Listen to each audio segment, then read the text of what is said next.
মনে করেন এই মানুষটা আপনি, আপনার ইচ্ছা আপনি ইংরেজি শিখবেন, কিন্তু আপনি জানেন না আপনাকে কি কি পদ্ধতি অনুসরণ করতে হবে, আপনি জানেন না আপনাকে কোন রাস্তা দিয়ে যেতে হবে, আপনার মনে শুধু কোয়েশ্চেন মার্ক যে আপনি কি করবেন।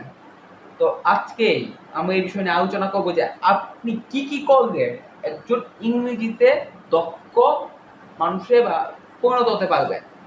তো এই ক্ষেত্রে সাধারণত স্কুল সিস্টেম, কলেজ সিস্টেমের মাধ্যমে যাই এবং এভাবে ইংরেজি শিখে থাকি। সাধারণ ক্ষেত্রে আমরা বেশিরভাগ মানুষই আসলে স্কুল কলেজ থেকেই ইংরেজিটা প্র্যাকটিস করে থাকি। আর স্কুল কলেজে আমাদের কি শেখানো হয় যে প্রথমে আমরা স্পেসেস পড়ি, স্পেসেস থেকে সকল শব্দ মুখস্থ করি, শব্দ মুখস্থ। প্রথম কাজ আমরা এটাই করি। ২ নাম্বার কাজ গ্রামার, যত গ্রামার আছে, নেগেশন, আর্টিকেল, প্রিপোজিশন, তারপর আছে আর কি আছে কনজাংশন, সেন্টেন্স কানেক্ট যেটা আসলে। তো এইটা কি এরপরে আমরা এক্সারসাইজ প্র্যাকটিস করি এবং এই প্রক্রিয়ায় সাধারণভাবে আমরা আমাদের ইংলিশ কোর্সটা শেষ করি। সাধারণ ক্ষেত্রে আমাদের স্কুলে এই পদ্ধতিটাই অনুসরণ করা হয়। আর এই পদ্ধতিতেই আমরা আমাদের জীবনে প্রায় ১৫ থেকে ২০ বছর সময় ব্যয় করি। আর দিন শেষে আমরা কি কি শিখি সেটা আপনি নিজেকেই প্রশ্ন করে দেখতে পারেন যে আমরা আসলে কি শিখেছি। শিখেছি ঠিক আছে, কিন্তু শিক্ষাটা কি যথেষ্ট ইংরেজির জন্য? এরপর যদি আমরা আসলে চেক করে দেখি যে যারা শিক্ষাব্যবস্থা থেকে বের হয়েছে ইংরেজি শিক্ষার মাধ্যমে, তাদেরকে তারা দেখে বুঝতে পারেন যে তারা আসলে ইংরেজিতে অতটাও দক্ষ না। তাও তারা আসলে কোনো কি শিখবো সেটা আপনার প্রশ্ন আসতে পারে। যে একটা স্টুডেন্ট স্কুলে যায়, কলেজ যায়, তারপর ভার্সিটি লাইফে যায়, এতগুলো স্টেপ, স্টেপে যাওয়ার পর যদি ইংরেজি বলতে না পারি তো সেটা খুবই দুঃখজনক। তো এত কিছু পর আপনার প্রশ্ন যে যদি আমাদের প্রচলিত পদ্ধতি ইংরেজি শেখাতে না পারে বা আমাদের প্রচলিত পদ্ধতি যদি ইংরেজি শেখানো যথেষ্ট না হয়, তাহলে আমরা কি করবো এখন? এখন আমাদের কি আছে যে যেটা আমরা ইংরেজি শিখতে পারবো? তো ইন্টারনেটে কিছুদিন আমি অনেক যারা ইংরেজি জানে, ইংরেজি সময় তারা ভালো ধারণা রাখে, তাদের ভিডিও দেখেছি। অনেক ইন্টারনেটে কিছু ওয়েবসাইটে গিয়েছি, কিছু আর্টিকেল পড়েছি। তো সেসব ভিত্তি করে আমি কিছু স্টেপ আমি নিজেও প্রয়োগ করেছি এবং আমি ভালো ফল পেয়েছি। যদিও আমি ইংরেজিতে একজন জিনিয়াস না, কিন্তু মোটামুটি একটা ভালো ইংরেজিতে দখল আছে। তো সেগুলো আলোচনা করবো যে আপনি কোন কোন স্টেপ অনুসরণ করে ইংরেজিতে একজন দক্ষ মানুষে পরিণত হতে পারবেন বা ইংরেজিতে আপনি ভালো করতে পারবেন। তো সেই স্টেপগুলো অনুসরণ করবো। প্রথমবার প্রচলিত পদ্ধতি মূল লক্ষ্যটাকে পরীক্ষায় ৮০ নাম্বার পেতাম, তাহলে আপনার শিক্ষা পূর্ণ। ৮০ নাম্বার বেশি পাইছেন মানে আপনি আপনার শিক্ষা কমপ্লিট। এটাই প্রচলিত পদ্ধতির মূল লক্ষ্য। কিন্তু আপনি যদি ইংলিশে বেটার হতে চান, আপনি যদি ইংলিশে কথা বলতে চান, আপনি যদি ইংলিশের মাধ্যমে আপনার মনের ভাব প্রকাশ করতে চান, আপনাকে অবশ্যই আরেকটু এগিয়ে যেতে হবে। আপনাকে অন্য একটা পদ্ধতি অনুসরণ করতে হবে, যেহেতু এই পদ্ধতি অতটা সফলতা আনে না। তো আমি যেসব পদ্ধতি বর্তমানে অনুসরণ করছি আর যেগুলো মতো আমি সফলতা পাচ্ছি, সেগুলোর মধ্যে প্রথম স্টেপটা হচ্ছে নির্দিষ্ট শব্দ মুখস্থ করা, মুখস্থ না পড়া। কারণ আপনি বলবেন যে আমি নির্দিষ্ট শব্দ আর সকল শব্দের পার্থক্যটা কি? তো নির্দিষ্ট শব্দ বলতে এমন শব্দ যে শব্দগুলা দৈনন্দিন জীবনে কাজে আসে। যেমন আপনার কাছে একটা শব্দ অসপিশিয়াস, অসপিশিয়াস, আমি ভার্সিটি ভর্তি পরীক্ষায় এটা পড়েছিলাম। তো অসপিশিয়াস শব্দ অর্থ শুভ, কিন্তু দৈনন্দিন জীবনে এই শব্দটা তেমন ব্যবহার নাই। এই অসপিশিয়াস আপনি দেখতে পাচ্ছেন কিনা আমি আপনাকে দেখাই যে অসপিশিয়াস শব্দটা যেটা, এটা আসলে দৈনন্দিন জীবনে তেমন কোনো ব্যবহার নাই। তারপরে এটা আমরা শিখি কারণ আমাদের প্রচলিত শিক্ষা ব্যবস্থার আন্ডারে আমাদের এটা যেতে হয়, যার কারণে আমাদের করতে হয়। কিন্তু বাস্তব জীবনে এটা তেমন কাজে আপনার আসবে না।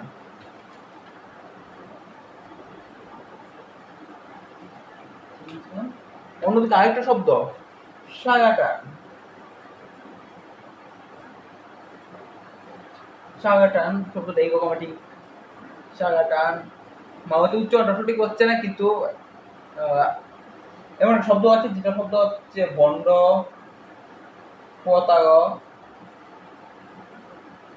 সাধারণত যারা আমেরিকা বা ইংল্যান্ডে থাকে তারা এই শব্দটাকে অনেক ব্যবহার করে ওই দেশে বন্ড প্রতারকদের বোঝানোর জন্য। এটি কিন্তু দৈনন্দিন জীবনে ব্যবহারযোগ্য একটি শব্দ, কাজে এটাকে আপনার মনে রাখা উচিত। তো এইরকম স্পেসিফিক শব্দগুলোকেই আপনার পড়া উচিত যেগুলো আপনার জীবনে কাজে আসবে বা আপনি আপনার দৈনন্দিন জীবনে ব্যবহার করবেন। আর এমন অনেক শব্দ যেমন স্পিশিয়াস আছে, তারপর অনেক শব্দ আছে আসলে আমি ঠিক মনে করতে পারছি না, কিন্তু অনেক শব্দ আছে ইংলিশে যেগুলো আপনার জীবনে তেমন কাজে আসবে না। তো এই শব্দগুলোকে আসলে আপনার অ্যাভয়েড করা উচিত। আমি অ্যাভয়েড করি ব্যক্তিগতভাবে, আর আমি চেষ্টা করছি এমন শব্দ যেগুলো কাজে আসে সেগুলোকে শেখা। যেমন আরেকটা আছে এবিসমাল, আপনাকে আমি দেখাই।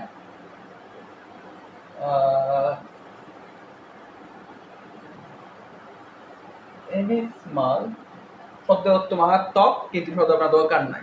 আপনার সাধারণত দৈনন্দিন জীবনে যে শব্দটা ব্যবহার করি সেটা হচ্ছে ডেডলি।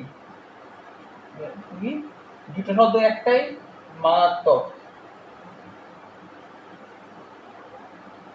কিন্তু এই শব্দটা ব্যবহার সাধারণত আপনি দেখতে পাবেন, কিন্তু এই শব্দটা ব্যবহার পাবেন না, কারণ এই শব্দটা যেটা এবিসমাল সেটা আপনার বাদ, এটা পড়ার কোনো দরকার নাই। আর হন ডেডলি এই শব্দটা। তো এর মধ্যে আরেকটা বিষয় সেটা হচ্ছে প্রনাউন্সিয়েশন, যেটা সাধারণত আপনারা অনেকেই গুরুত্ব দেন না, আমিও দিতাম না, কিন্তু আমি গুরুত্ব দিচ্ছি বর্তমান সময়ে।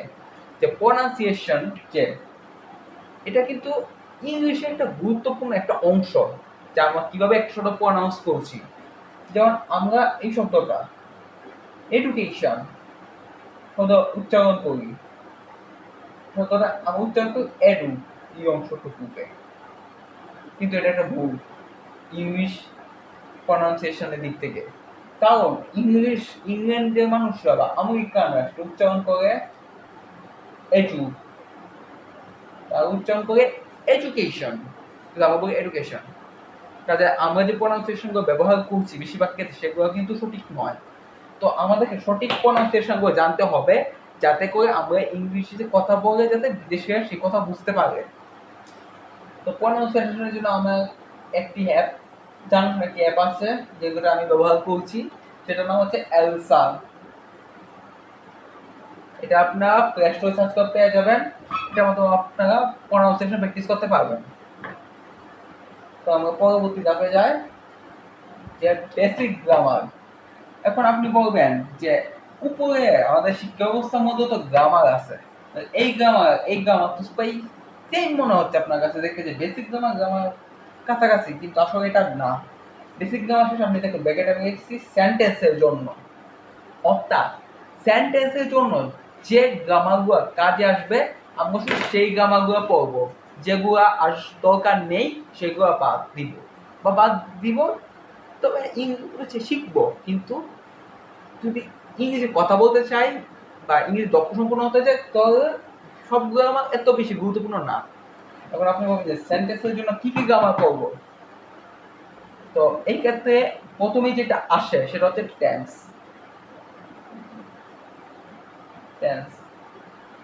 টেন্সের উপরে নির্ভর করবে যে আপনি কি রকম গ্রামার বা সেন্টেন্সের কথা বলছেন, সরি কি রকম সেন্টেন্স ব্যবহার করছেন। তার প্রেজেন্ট টেন্স বর্তমান, পাস্ট অতীত, ফিউচার ভবিষ্যৎ। এছাড়া আপনি প্রিপোজিশনের ব্যবহার শিখতে পারেন।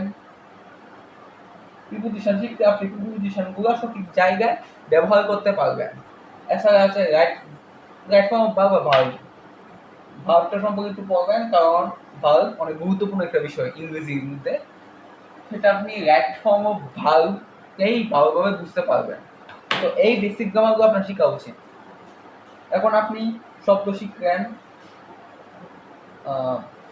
গ্রামারও শিখলেন, কিন্তু এখন আপনি কি করবেন? আপনার তো কোশ্চেন আসতে পারে যে আপনি গ্রামারও শিখলাম, সবই শিখলাম ভাই, এখন আপনি কি করবেন? তো এখন আপনাকে ইংলিশ বুকস আর পডকাস্ট দুটার উপর গুরুত্ব দিতে হবে। ইংলিশ বুকস কেন পড়বেন? রিডিং স্কিলের জন্য, যে আপনি ইংলিশ পড়ছেন, ঠিক আছে, ইংরেজিতে আপনাকে এখন দেখতে হবে যে ইংরেজি কিভাবে আসলে সেন্টেন্সগুলো সাজানো হয়, কিভাবে শব্দগুলো ব্যবহার করতে হয়। তো আপনি যদি ইংরেজি বইগুলো পড়েন তো আপনার একটা ভালো আইডিয়া আসবে যে আপনি কি মানে কিভাবে আপনি ইংরেজি শব্দগুলো ব্যবহার করবেন বা সেন্টেন্সগুলো কিভাবে ব্যবহার করবেন। এর মধ্যে আমাকে আসলে আমার ক্ষেত্রে যে বইটা কাজে এসেছিল সেটা হচ্ছে how to win friends and influence people by Dale Carnegie. এই বইটাকে আমি খুবই গভীরভাবে পড়েছি। আপনারা দেখতে পারেন যে কিভাবে পড়েছি প্রতিটা পেজ, দেখা যায় কিনা দেখুন। তো এই বইয়ে যে শব্দগুলো আমি পারি না সেগুলো দাগিয়েছি এবং সেগুলো আমি পড়েছি। তো আপনাকে এই বইটা পড়তে পারেন। এছাড়া ইংরেজি পডকাস্ট আছে লিসেনিং স্কিলের জন্য, ইংরেজি পডকাস্ট দেখতে পারেন। এখন আপনি বইয়ে পড়ছেন, পডকাস্ট দেখছেন, ইংরেজিতে দক্ষ হয়েছেন, আপনার কাছে মনে হবে যে আপনি ইংরেজি পারেন, কিন্তু আপনি ইংরেজি আসলে কোনো অনেক পিছিয়ে আছেন। কারণ আপনি জানেন না যে আপনি যে ইংলিশটা জানেন সেটা সঠিক না ভুল। তো আর প্লাস আপনি যখন একজনের সামনে যাবেন তো আপনি কি কথা বলবেন, আপনাকে তো একটা প্রস্তুতি প্রয়োজন। তো সেটার জন্য আপনি ইংলিশ ডায়লগ তৈরি করতে পারেন বা ইংলিশ সেন্টেন্স লিখতে পারেন, যে একটা খাতার মধ্যে যে আমি একজন মানুষের সাথে দেখা করে আমি সেন্টেন্সগুলো বলবো। আমি বলবো হাই বলবো, আমি জিজ্ঞাসা করবো how are you, how's you days is going, how's you days going. কেউ জিজ্ঞাসা করে কেমন আছেন, বা কেউ জিজ্ঞাসা করে যে হাউ আর ইউ, বলে দেন সো সো বা ক্যান্ট কমপ্লেন। তো এইরকম কিছু ডায়লগ তৈরি করবো এবং ডায়লগগুলো সঠিক কিনা বা সেন্টেন্সগুলো সঠিক কিনা এটা এআই মানে আর্টিফিশিয়াল ইন্টেলিজেন্সটা চেক করবো। এক্ষেত্রে একটা এআই অ্যাপ হচ্ছে, নামটা হচ্ছে কুইলবট।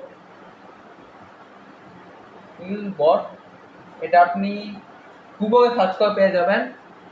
এটার মাধ্যমে আসলে আমি দেখি যে আমার যে সেন্টেন্সগুলো সেগুলো সঠিক না ভুল। তো এই ক্ষেত্রে আমাকে এই ওয়েবসাইটটা ভালো কাজে এসেছে, আপনারা চেক করতে পারেন। এবং সবশেষে এত আপনি ডায়লগ পড়লেন, বুকস দেখলেন, কিন্তু আপনার মনে হয় কিন্তু তারপরে আপনাকে আরো কিছু কাজ করতে হবে। সেটা সবচেয়ে গুরুত্বপূর্ণ কাজটা হচ্ছে, একটা আমার নিচে নামিয়ে দিই আপনাকে।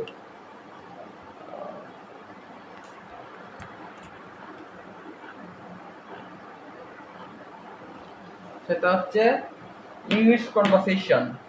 তখন আপনি বলবেন যে ইংলিশ কনভারসেশন আপনি কার সাথে করবেন। আপনার বন্ধু আছে, আপনার পরিবারের সদস্য আছে, আপনার সহপাঠী আছে, শুধুমাত্র একজন পার্টনার তৈরি করেন, জাস্ট একটা পার্টনার তৈরি করেন, তার সাথে বিভিন্নভাবে অনুসরণ করেন, তাহলেই গিয়ে কিন্তু আপনি প্রকৃতপক্ষে ইংলিশ শিখতে পারবেন। আর এই কনভারসেশন যদি বাদ দিয়ে দেন, আপনি কিন্তু ইংলিশ অনেক দূর থাকবেন। তো আমি মনে করি যে আপনারা যদি এই স্টেপগুলো যদি ফলো করেন, তো ইংরেজি সম্পর্কে একটা ভালো আইডিয়া চলে আসবে, অন্তত দৈনন্দিন কাজে ইংরেজি ব্যবহার করতে পারবেন। আর অবশ্যই পছন্দ পদ্ধতিতে আমাদের যত সম্ভব অ্যাভয়েড করা উচিত ইংলিশ শেখার ক্ষেত্রে। কারণ বেশিরভাগ ক্ষেত্রে কিন্তু এই পদ্ধতি কিন্তু ব্যর্থতারই সৃষ্টি করে সফলতার থেকে। আর এই পদ্ধতিগুলো কিন্তু আমার নিজের না, আমি জাস্ট ইন্টারনেটে বিভিন্ন website, YouTube video, course, article পড়ে কিন্তু আমি এইগুলো লিখেছি। আর আমি যারা বলছি সেগুলো কিন্তু আমি ওই জায়গা থেকে শেখা। তো আশা করি আপনারা ইংরেজির জন্য বিভিন্ন স্টেপগুলো সময় এই স্টেপ পর্যন্ত অন্য অনুসরণ করুন, তাহলে আমার মনে হয় এগুলো করলে আপনি শিখতে পারবেন ভালোভাবে। তো আজকের জন্য এটুকুই। আশা করি আপনি ইংরেজি শিখবেন, ইংরেজি ভাবে প্র্যাকটিস করবেন, আর অদূর ভবিষ্যতে আপনি খুবই সুন্দরভাবে অনর্গলভাবে ইংরেজি বলতে পারবেন। আমি ইংরেজি শিখছি, আপনারাও ইংরেজি শিখুন। আজকের জন্য এতটুকুই, টাটা।